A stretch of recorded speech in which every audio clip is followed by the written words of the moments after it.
যে দিল্লিতে নরেন্দ্র মোদী বলবে আবু তাহের তুমি বসো, আবু তাহের বসবে। দিল্লিতে নরেন্দ্র মোদী বলবে খলিলুর রহমান কান ধরো, খলিলুর রহমান কান ধরবে। গত 15 বছর তৃণমূলের অন্যায়, তৃণমূলের অত্যাচার, তৃণমূলের ভোট লুট আপনি কাশীপুরের হাততলার চায়ের দোকানে বসে মাথা উঁচু করে করতে পেরেছিলেন। ভুলকে ভুল বলতে পেরেছিলেন, ঠিককে ঠিক বলতে পেরেছিলেন, যে অন্যায়কারীকে দুর্নীতিগ্রস্তের কথা বলতে পেরেছিলেন? বলতে পারেননি, কারণ ওদের ভয়ে আপনি ভীত ছিলেন, সন্তুষ্ট ছিলেন। বিজেপির আমলেও ভালোকে ভালো, খারাপকে খারাপ আপনি বলতে পারবেন না। 4 তারিখের রেজাল্টের পরে তিনিই তো বলেছিলেন যে রেজিনগরের খাগড়ুর পাড়ার মোড়ে আমি ওই মসজিদটা দেখিয়েছি বলে বিজেপি 207টা আসন পেয়েছে। তা আমি বলিনি, তিনিই বলেছেন। তাই হঠাৎ করে গলে ওঠা কোন রাজনৈতিক দল, তারা যেমন ওই তৃণমূল কংগ্রেস 15 বছর আগে এসেছিল, আবার ভেসে চলে গেছে। তৃণমূলের পতাকা ধরার যেমন লোক নেই, নেতারাজকে বলতে চায় না যে তারা তৃণমূল করে, ঠিক সেরকম ওই হঠাৎ করে গজিয়ে যত দলে উঠুক না কেন, যাদের কোনো নীতি নাই, আদর্শ নাই, তারা আবার দেখবেন ওই হঠাৎ করে ভেসে চলে যাবে। আমরা এসপি থাকবো। আজকের দিনে দাঁড়িয়ে থেকে এই ফ্যাসিবাদের বিরুদ্ধে লড়াই করতে গেলে, লড়াইয়ে সৎ হতে গেলে একমাত্র বামপন্থীদের পাশে থাকুন। কারণ বামপন্থীদের পাশে না থাকলে এই ফ্যাসিবাদের বিরুদ্ধে লড়াই শক্তিশালী হবে না। কারণ বাকি দলগুলোর অতীতটা দেখুন, বাকি রাজনৈতিক নেতাদের অতীতটা দেখুন, তারা কোন চক্রের মধ্য দিয়ে চলে আর কোন চক্রের মধ্য দিয়ে নিজেদের রাজনৈতিক ফায়দা খোঁজে। এ কথা তো আমার কথা নয়। আপনাদের এই এলাকার বিধায়ক যিনি নির্বাচিত হয়েছিলেন, এখন অবশ্য পদত্যাগ করেছেন, 4 তারিখের রেজাল্টের পরে তিনিই তো বলেছিলেন যে রেজিনগরের খাগড়ুর পাড়ার মোড়ে আমি ওই মসজিদটা দেখিয়েছি বলে বিজেপি 207টা আসন পেয়েছে। তা আমি বলিনি, তিনিই বলেছেন। ভাবতে আপনাদেরকে হবে, ভাবতে আপনাদেরকে হবে যে সে কার হয়ে মাঠে ব্যাটিং করছে, কার হয়ে মাঠে ব্যাটিং করছে। আপনাকে ভাবতে হবে, ভাবতে হবে আপনাকে। আজকে যারা গত লোকসভা ভোটে ইউসুফ পাঠান হতে পারে, আবু তাহের খান হতে পারে, খলিলুর রহমানরা আজকে বিজেপি বিরোধী ভোট, সংখ্যালঘু মানুষের ভোট নিয়ে দিল্লিতে সাংসদ হলেন, নিজেদের গাড়ি বাড়ি দিল্লিতে তৈরি করলেন। আজকে তারা এমন একটা জায়গায় নিজেদের দাসখত লিখেছেন যে দিল্লিতে নরেন্দ্র মোদী বলবে আবু তাহের তুমি বসো, আবু তাহের বসবে। দিল্লিতে নরেন্দ্র মোদী বলবে খলিলুর রহমান কান ধরো, খলিলুর রহমান কান ধরবে। দিল্লিতে বসে ইউসুফ পাঠানকে নরেন্দ্র মোদী বলবে তুমি যাও ওখানে, আমি বলছি মুসলমানদের অত্যাচার হচ্ছে, তুমি চুপ করে বসে থাকো। ইউসুফ পাঠান চুপ করে বসে থাকবে। অর্থাৎ যাদেরকে ভোট দিয়েছেন আপনার যন্ত্রণার কথা তারা কেউ বলবে না, বলবার জায়গায় তাদের আর নেই। তারা সকলেই মাথাটা বিক্রি করে আছে। কেউ বিজেপির গ্যারেজে জমা করেছে, কেউ বিজেপির বাঁ পকেটে জমা হয়ে আছে, কেউ বিজেপির পিছনের পকেটে আছে, কেউ বিজেপিকে নতুন কিছু তৈরি করবার কিন্তু জিনিস দেখিয়ে বিজেপির কাছ থেকে লেনদেনের হিসেব বুঝছে।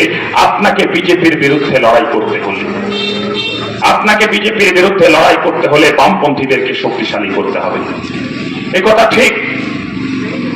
আপনারা যারা আমাদের কথা শুনছেন, অনেকের মনে হতে পারে, অনেকে হয়তো আলোচনা করছেন যে তোমরা তো 34 বছর ক্ষমতায় ছিলে।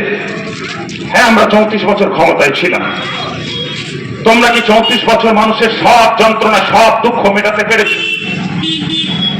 আমি একজন আরএসপির কর্মী হিসেবে কখনোই কথা বলি না যে আমরা আপনাদের সব যন্ত্রণা যখন আপনারা সুযোগ দিয়েছিলেন মেটাতে পেরেছি। সব যন্ত্রণা আমরা মেটাতে পারিনি, আমাদের মধ্যে কিছু ভুল ছিল। দীর্ঘ 34 বছর ক্ষমতায় থাকার মধ্যে আমাদের মধ্যে কিছু ত্রুটিও ছিল, কিছু ভুল আমরা হয়তো করেছি। তার জন্য তো মানুষ 2011 সালে নতুন সরকার নিয়ে এসেছিল। কিন্তু কাশীপুরের মানুষকে শুধু একটা কথা বলে স্মরণ করিয়ে দেব, 34 বছর আমাদের ভুল ত্রুটি নিয়ে আলোচনা নিশ্চয় আপনি করবেন এবং আগামী 100 বছর করবেন, তাতে আমাদের কোনো আপত্তি নেই। কিন্তু ভাবুন তো যে আমাদের ভুল, আমাদের অন্যায়, আমাদের অপরাধ আপনার আলোচনা করবার জন্য অধিকার আছে, মাথা উঁচু করে অধিকার আপনার আছে, আপনি আলোচনা করতে পারেন এবং সেই আলোচনা আমরা শুনি মাথা নিচু করি। গত 15 বছর তৃণমূলের অন্যায়, তৃণমূলের অত্যাচার, তৃণমূলের ভোট লুট আপনি কাশীপুরের হাততলার চায়ের দোকানে বসে মাথা উঁচু করে করতে পেরেছিলেন। ভুলকে ভুল বলতে পেরেছিলেন, ঠিককে ঠিক বলতে পেরেছিলেন, যে অন্যায়কারীকে দুর্নীতিগ্রস্তের কথা বলতে পেরেছিলেন? বলতে পারেননি, কারণ ওদের ভয়ে আপনি ভীত ছিলেন, সন্তুষ্ট ছিলেন। বিজেপির আমলেও ভালোকে ভালো, খারাপকে খারাপ আপনি বলতে পারবেন না। ওরা মানুষের সেই গণতন্ত্র রাখবে না। গণতন্ত্রের প্রতিটা দিকে আপনার কণ্ঠকে রোধ করবে। এবং সেই সাথে আপনাদেরকে মনে করিয়ে দিই, আমাদের ভুল আছে, ত্রুটি আছে।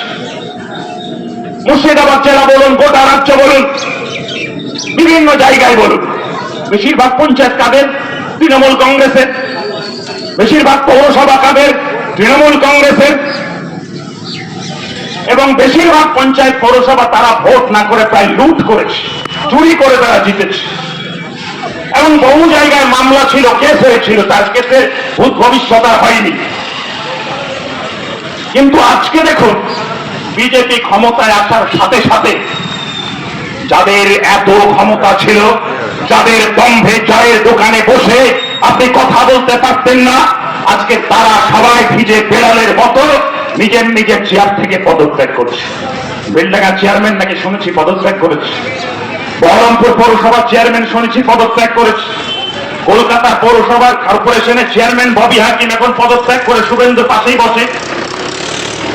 কেন ওরা পদত্যাগ করছে বা পদত্যাগ করতে বাধ্য হচ্ছে? আসলে মাথা থেকে পা পর্যন্ত তারা এত দুর্নীতি করেছে, তাদের সততার মুখোমুখি, আইনের মুখোমুখি, বিজেপির সঙ্গে চোখে চোখ রেখে কথা বলবার ক্ষেত্রে যে সৎ সাহস, সেই সৎ সাহস তাদের নেই।